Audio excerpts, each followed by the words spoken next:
Since the Louis Theroux documentary, The Manosphere, was released, there has been a lot said online. I mean, the guys in the show are getting slated. And some would say rightly so. But they're not just taking it. They're not just being shamed and going, you know, quietly here, as you'd expect. They're fighting back. They're fighting with Piers Morgan even. And we're going to get into all of that today, including some of the things Louis Theroux's had to say about the documentary and some of the things that I'm now thinking after listening to what everyone else has had to say. But before I get into it, and I am going to get into this big time today, I need you to do us a favor. Hit the like button if you haven't already. Subscribe if you haven't already. And check out today's sponsor. Before you go on any trips away this year, you absolutely need to get this app. I travel all the time, and multiple times, me and the lads have been stung with massive phone bills. You think you're texting on the hotel Wi-Fi, before you know it, you get the phone bill.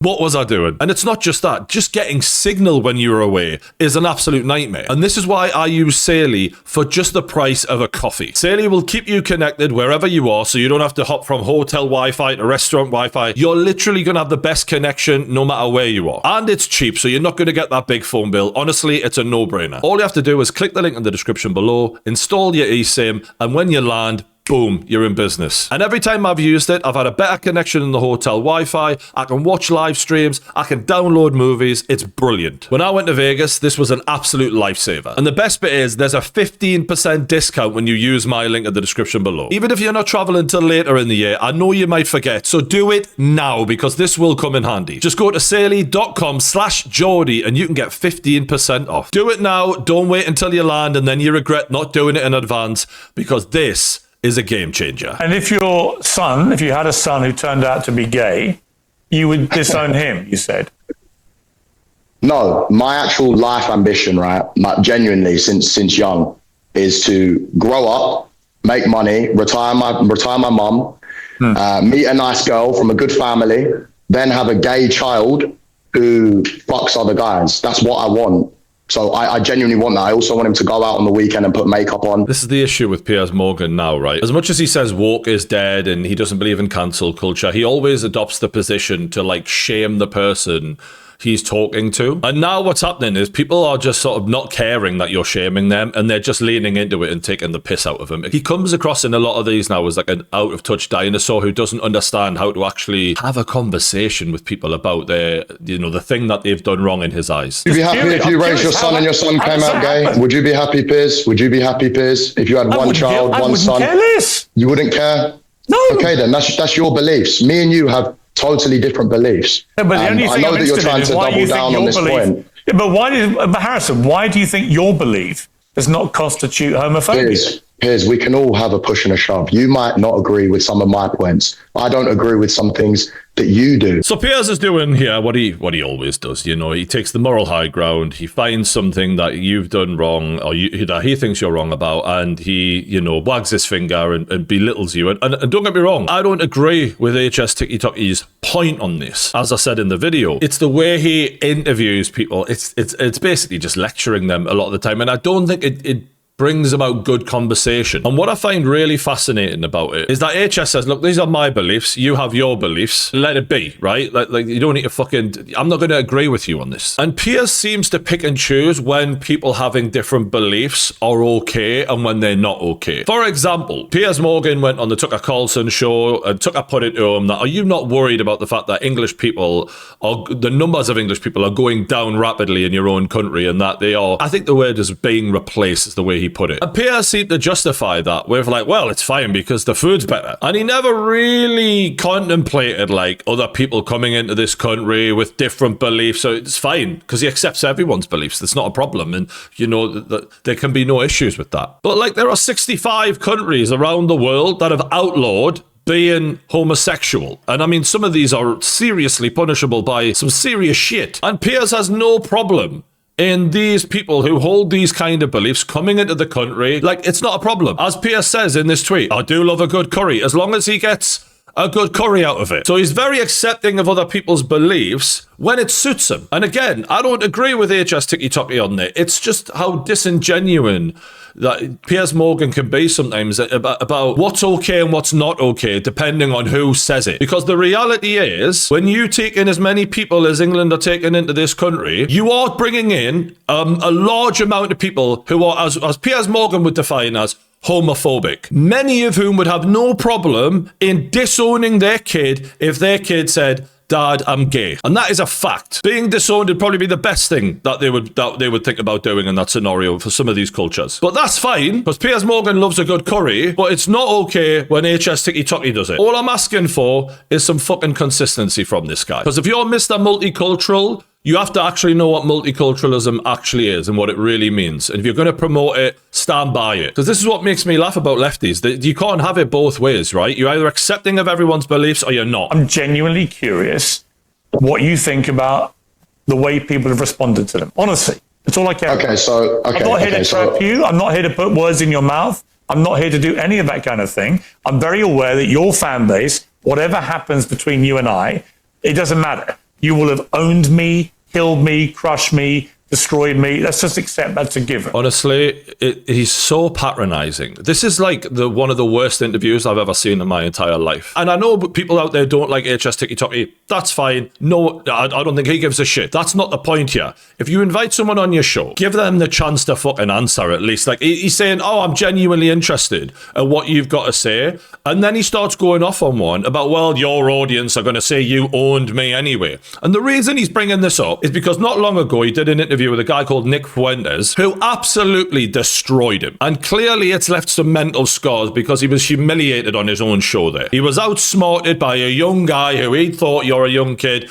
and he made him look like a fool. And I'm not saying this because I dislike or hate Piers Morgan or whatever. It's just the truth. And the way he's talking at HS Ticky here, it's a recipe for disaster. Because we all know this guy doesn't give two shits about what he says on your show. Do you know what I don't like, Piers? Do you know what I don't like? In a minute, it'll be the same thing. So I assume. Let me just tell your followers.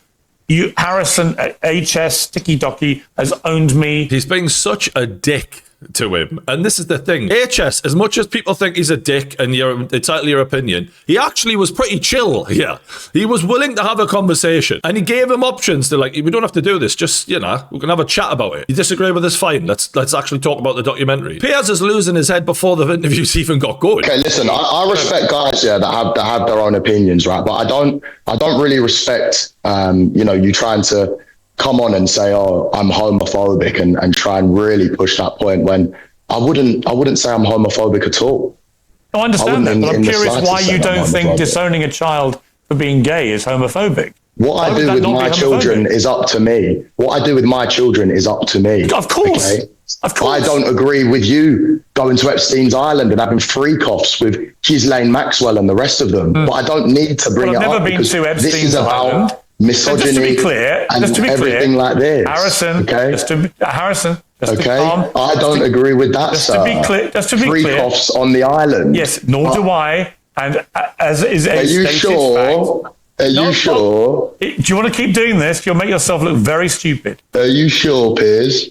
That I've never been to Jeffrey Epstein's Island. I'm 100%. He's got him on the ropes straight away. I mean, he was photographed with Ghislaine Maxwell, and he is mentioned in the Epstein files a lot. And I don't think he wanted this said on his show. And this is the problem when you're dealing with this guy. He doesn't give a fuck, HS Ticky. He doesn't give a fuck. So if you've got things that you don't want brought up and you're going to treat him with no respect, then don't be surprised when he brings them up. I never met the man, never went to his island. I met Ghislaine Maxwell for 5 minutes at a boat launch. If you've got any supplementary mentioned a lot of times. Mentioned a lot of times in there, sir. I have no problem. You're not, I don't think, if I say this very respectfully, I don't think you're very well informed about things like that, or you wouldn't go there because it's. Why are you in the files?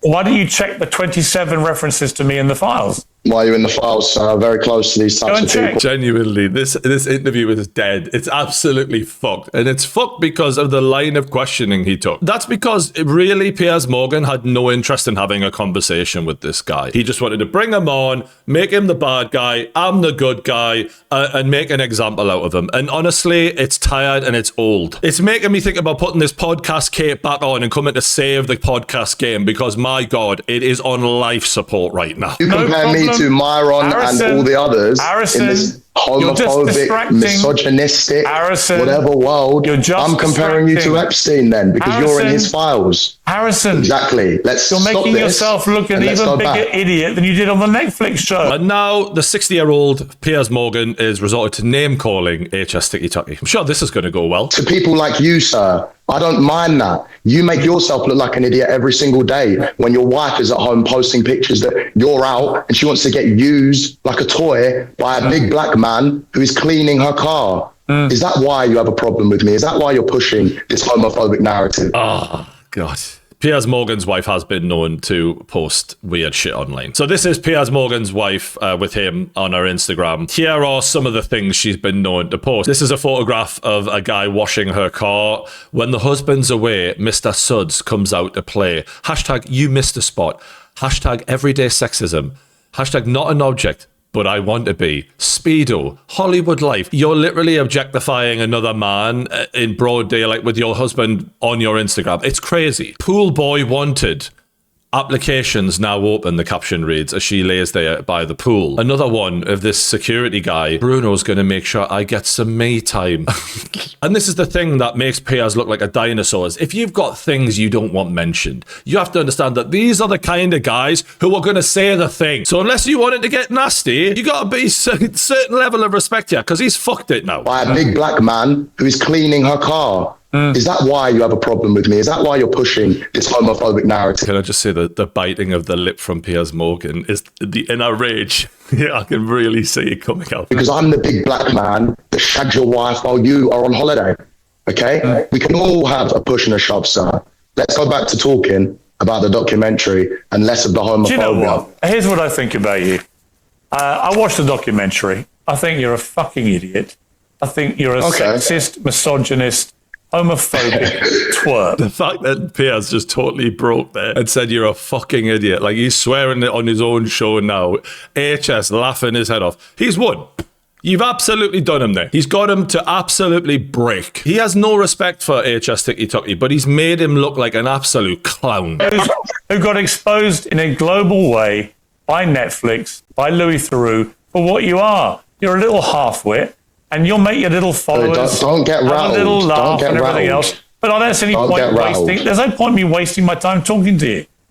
Is there? What's the point? Exactly. No. Do you know what? Let's chill it down then, because what I just said, there's 50 more things that we can have a stupid back and forth and try and one up each other. I don't just care talk about to me your silly normally. Insults. Talk to me normally. I think it's interesting that HS is saying, like, you wanted to take it there, I've taken it there now, and how about you just talk to me normally and we rein this in a bit. This is a 60-year-old interviewer he's talking to with decades of experience in the media, and he's completely and utterly lost control of the situation. And now this young kid who Piers Morgan thinks is a fucking idiot is having to try and calm him down. He's made a complete mess of this. I don't care about your silly insults. But what do you mean you don't care? What do you mean you don't care? What I said is fact. I have a picture of it. I can flip it around and show you right now. I couldn't care less about your silly little insults. It's like a 2-year-old.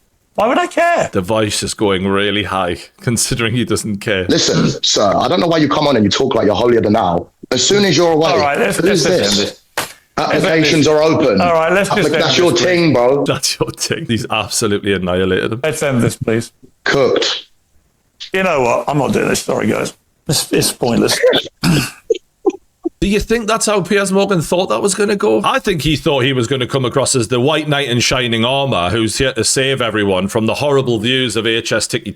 And in actuality, you've just literally promoted this guy and given him the best clip he's ever going to have. And this is what happens when you put yourself across as like the moral high ground all the fucking time. And I don't know why Piers does this, by the way, because there's things that have been accused of him in the past. The phone tapping when he was an editor of a newspaper, which was horrendous. He got fired, apparently, for posting pictures in his newspaper of British soldiers torturing Iraqi prisoners, which turned out to be completely fake. Mate, you're not perfect. And if you keep putting yourself across like this, these young lads are going to keep making you look a bit of a tit. And ironically, it kind of plays right into the hands of the Manosphere. Like, when you speak to these guys, if you treat them like little idiots, like little kids, you look down on them, you disrespect them, that fades into the way the young men who are listening to these guys feel by society.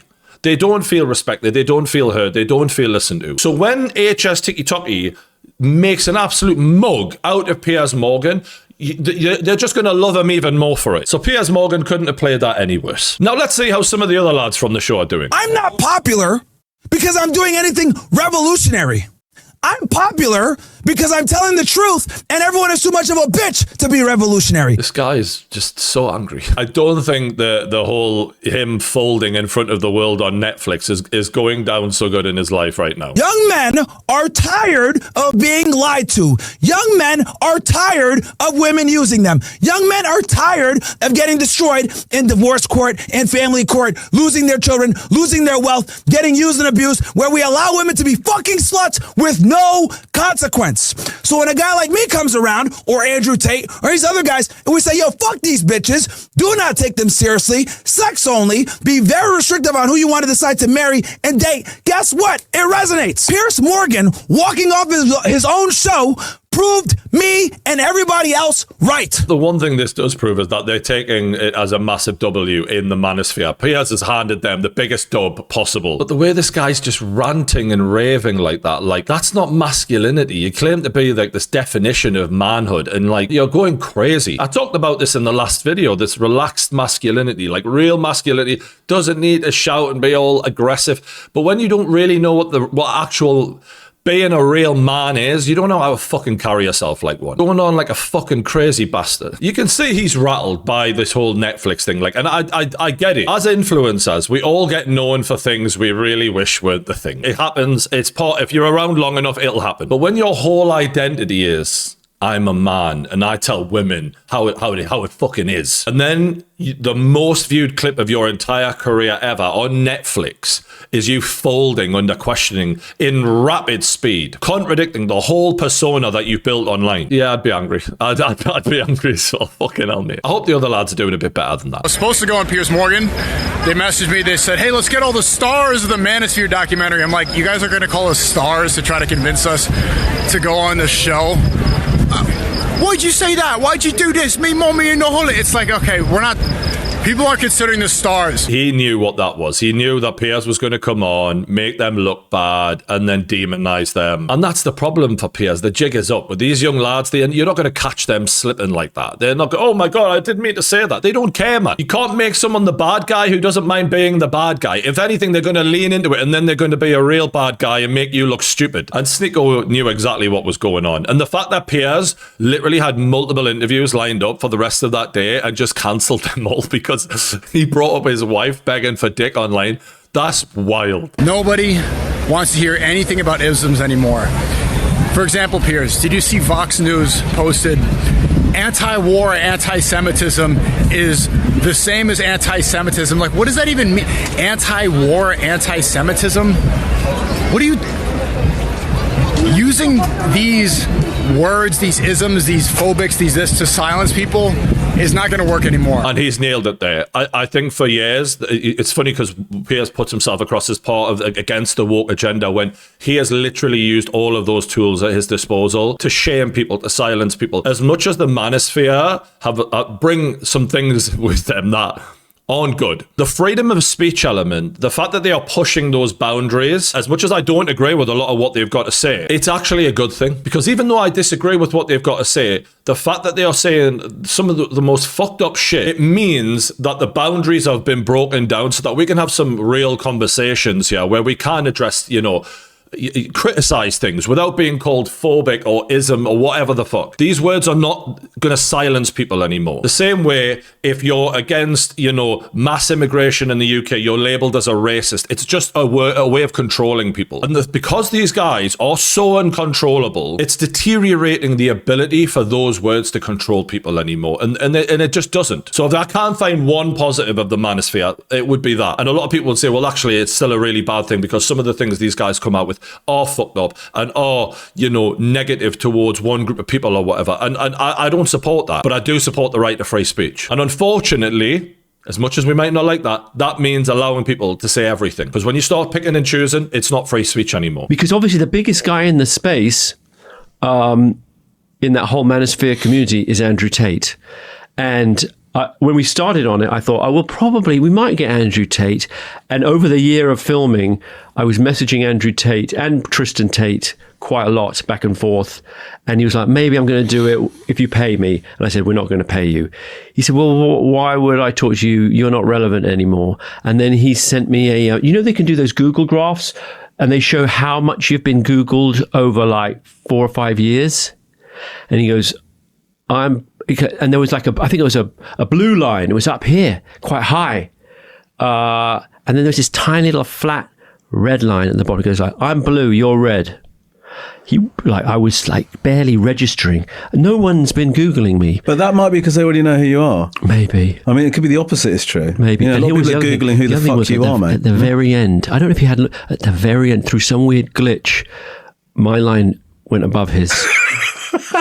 So I screenshot and circled that and I said, I'm literally more relevant than you are. Why would Tate not be in this? The idea that he's asking him for money. Andrew Tate has went on every fucking podcast who listened to him for the last 5 years, no matter how small their audiences were, never asked for money ever. Even people who like Tate know he's the biggest attention whore on the internet. For him to refuse the opportunity to be on Netflix makes no sense. The only reason I can think of that he would have done that is Louis Theroux. Louis's reputation for exposing people with skeletons in their closet and all that, even though I think it's a bit of a harsh reputation because he just lets people talk. He does have that reputation. And when you've got a mountain of skeletons in your closet the way Tate has, with all these cases ongoing, that so many people don't actually know what he's accused of, and so many people think, oh, the cases have been dismissed because they're being kicked down the road. The last thing he would have wanted on a massive scale is people looking deeper into that and actually exposing really what is being said and accused of him, especially at the time where the Trump administration have clearly gotten involved behind the scenes with Andrew Tate. That's been acknowledged online, where he was on house arrest in Romania. They had a word because he's in with the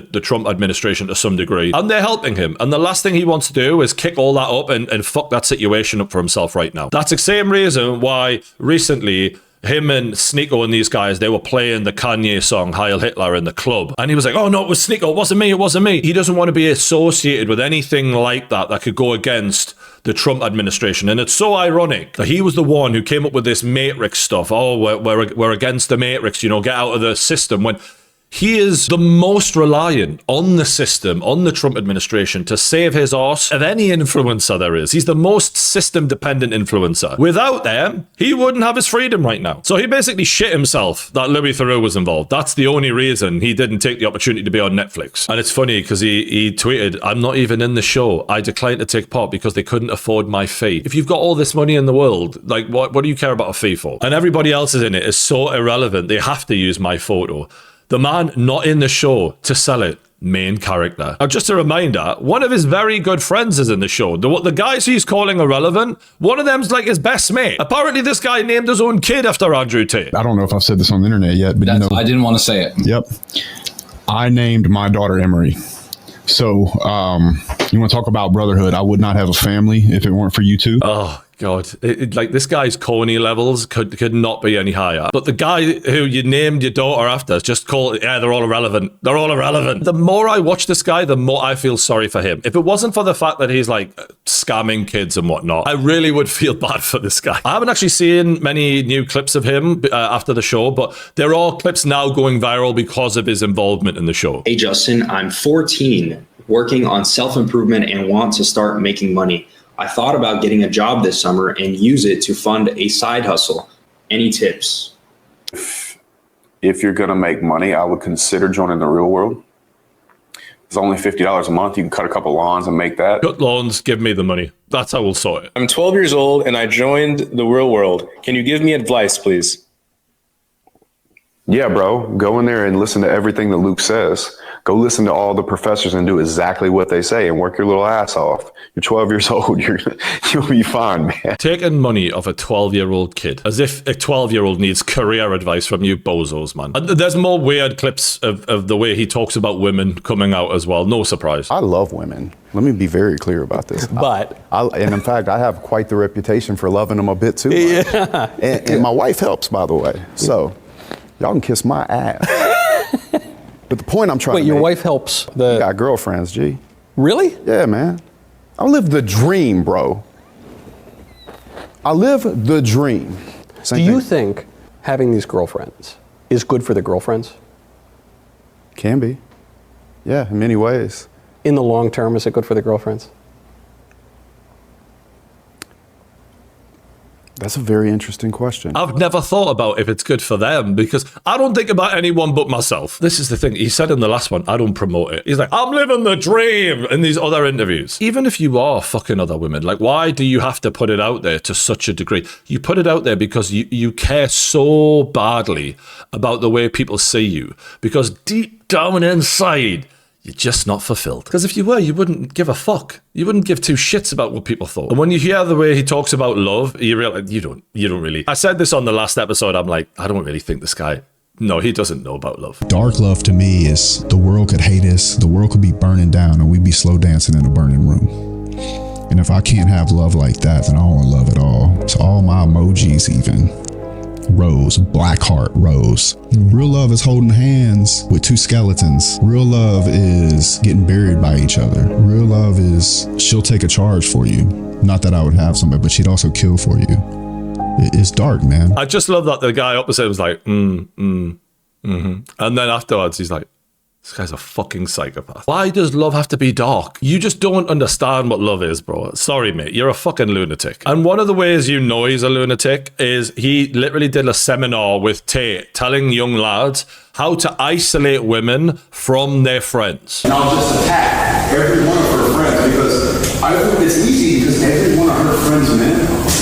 Yeah. This is all to basically get women to leave their friendship groups so that they can be easier to manipulate to get into OnlyFans and be pimped out. And it's so ironic that these guys, a lot of them, will say how stupid women are and how useless they are. And yet they rely on them so heavily. They pimp them out to make money off them on OnlyFans, needing them for an income. They need them on their roundtable debate shows when they say how stupid they are. I notice they don't get female lawyers and doctors on those shows. And interesting that, isn't it? And then they need women as the goal so that when they sell the courses to the guy saying, well, I'm going to tell you how to pick women up, the reward is the women. So if all women are so shit and so useless, well, you certainly have a fucking funny way of showing it. Because without women, the whole model falls to bits. The entire empire is built off of something that they demonize a lot of the time. And the thing is, there's a lot of men giving advice online who aren't your stereotypical manosphere guys, but they're preaching about this is how you should live your life. And so many of them, you can see they haven't got it figured out. They haven't got the life you want in 20 years from now. They haven't got it. But they need you to think they have in order for you to invest in them. And it's so easy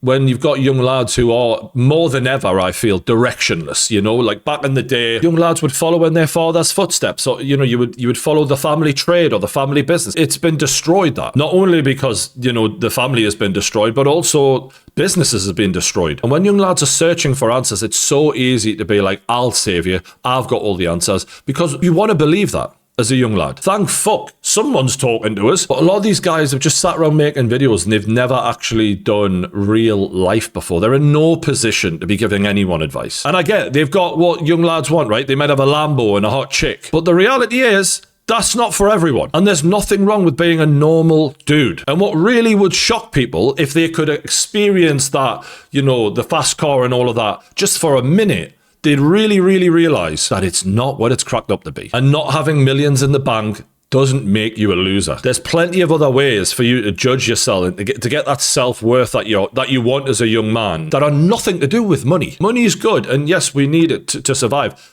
But having the most amount of money possible doesn't make you the best version of you necessarily. And it certainly won't solve all your problems. In fact, it can make more problems in my experience. And I could go as far as to say that at the point of my life where I had the most money I had was one of the most unhappy periods of my life. It certainly didn't make me happy. It certainly didn't solve all my problems. All it did was give me a plaster to put over the axe wound. Like for that second that I was driving the fast car or whatever, yeah, it felt great, but it didn't change what was really wrong. And it's funny because lately people have been on about my body weight transformation and all of that. Well, that's just a result of what's been going on up here. That's the result of me getting myself right mentally and spiritually even, to a point where I could care less about what car and all of that shit, because that doesn't define me or anyone else. And I've had the sick cars and all that shit. I've had it, I know it, it's bullshit. Actually, the feeling I got from driving a fast car and spending all the money, none of it compared to the feeling I get from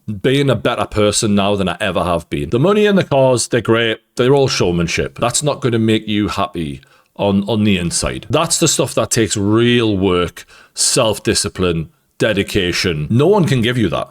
You can only give yourself that. And in watching the Manosphere, I've really never seen anyone cover any of that. Because that's not easy. It's not a quick fix. It's not a buy my course and we'll just make this happen overnight. It takes years. It's taken me a long fucking time. And when people talk about freedom, obviously we all want to be financially free. We don't want to be stressing about bills. But real freedom is to not be beholden to needing a fast car to feel self-worth, or needing the validation of a bunch of women to feel self-worth. That's real freedom. And that can only be given to you by you. And I hope some of these lads who are falling into the trap that I fell into, and I'm not begrudging them it, because fuck me, when you first get in that car and you ain't had it before, it's like a drug. Spending all that money when you've never had it before, especially if you're a working class kid like me, it's a drug. And like all drugs, they come with consequences. And that sometimes you got to suffer those consequences in order to realize, actually, no, this isn't the way. There's more to this journey than just spending a fucking bunch of money, shagging a bunch of birds. There's far more to it than that. And when you start living a cleaner life and judging yourself, not on how much money you make, but on how you treat people, how you look after the people that you love, all of those important things. And I'm not saying that you can't do both, but I'm not sure that's the message, is it? We need to prioritize